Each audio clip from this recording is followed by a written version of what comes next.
turns out that, well, one of the main reasons for our trip up the west coast of Scotland was to go on this little railway line here between Fort William and Mallaig on the coast there, because a little way along there's the Glenfinnan Viaduct, and the Glenfinnan Viaduct is featured in, I think, 3 or 4 of the Harry Potter films, as well as several other films. And we have seen it on the railway journeys, you know, the West Highland line with Michael Portillo, the documentaries. We've seen it featured on there. And there's something fascinating about this kind of rhythmical nature of this concrete structure which spans the Glenfinnan Valley. And so if we were honest, we'd say we went all the way up here so that we could go on this railway line,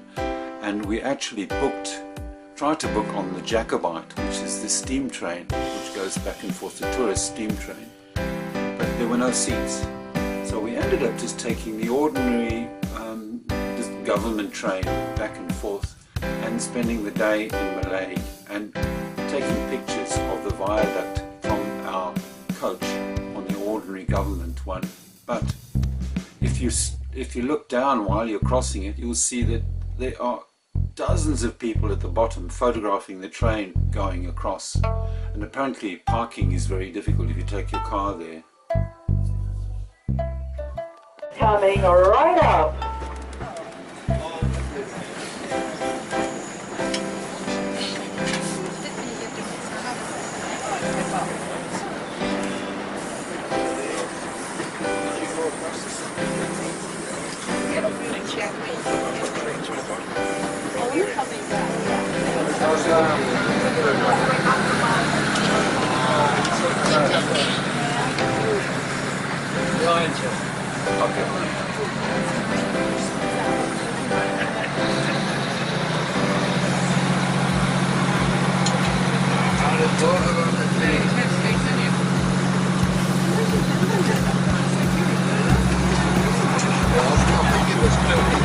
So this is look through the window of the Fort William to Mallaig train, and that's just a lovely little lock on a bit of a overcast day, and they've just moved to the other side of the train, and now the views have come to this side.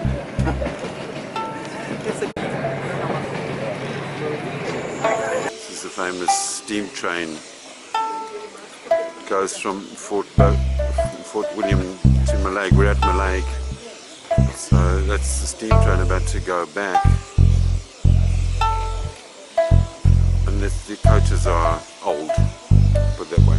It's the little village of Mallaig that we've travelled to from Fort William on this special train. So there we are in, apparently it's not pronounced Mallaig, it's pronounced Mallaig, and we're at Mallaig. And you can see a relatively new suburb up on the hill there, Bev. So it's not just your cutesy-quaincy fishing town.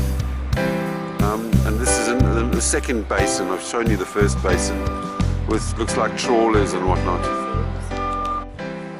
It's a seal begging for fish at the back of the boat.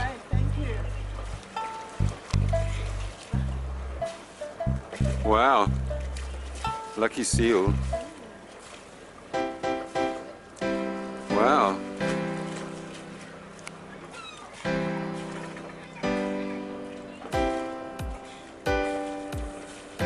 Well, the other one's huge. I just saw the other one breaching, it's huge. That one, no, look at the size of that.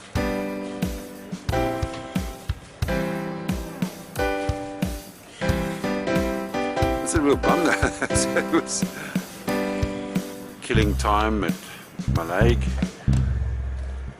waiting for the train back to Fort William. Just, well, yeah, literally killing time, looking at the different vessels in the little harbour. Can't imagine, you know, I presume they're all kind of fishing boats, but really can't imagine what their tackle does. You know, look at this one here, for example. It's got this very high mast on the top, and all sorts of gantries and winches and things. So anyway, interesting. It's been raining here, which hasn't made us very happy, but it's not raining at the moment. And over there is a ferry that will go over to Skye. It's the loading bay open on the nose. As you can see, that's Lord of the Isles, and the company is called the Caledonian McBray, and they just call it CalMac here. And as you can see, we've been remarking on that suburb up on the hill. This is supposed to be a tiny little isolated fishing village on the west coast of Scotland, but there's a pretty smart looking development up on the hill. They're all the same, so we just wonder what the story is there.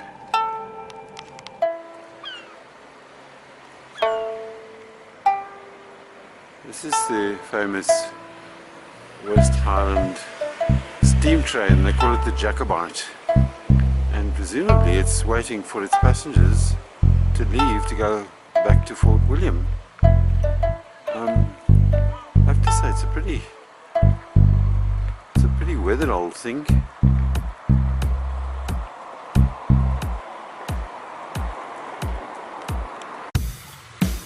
There's the locomotive pointing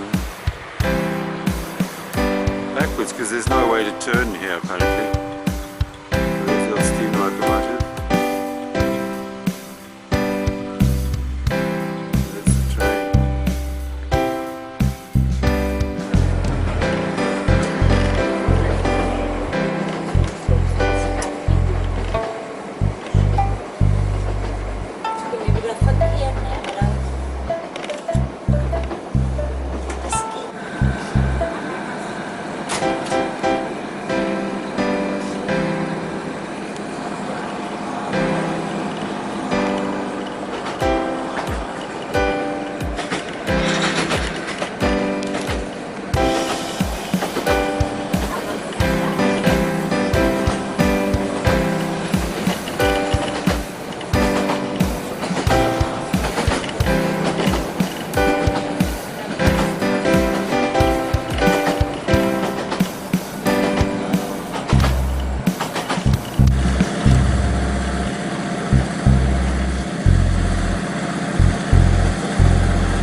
Amazing, eh?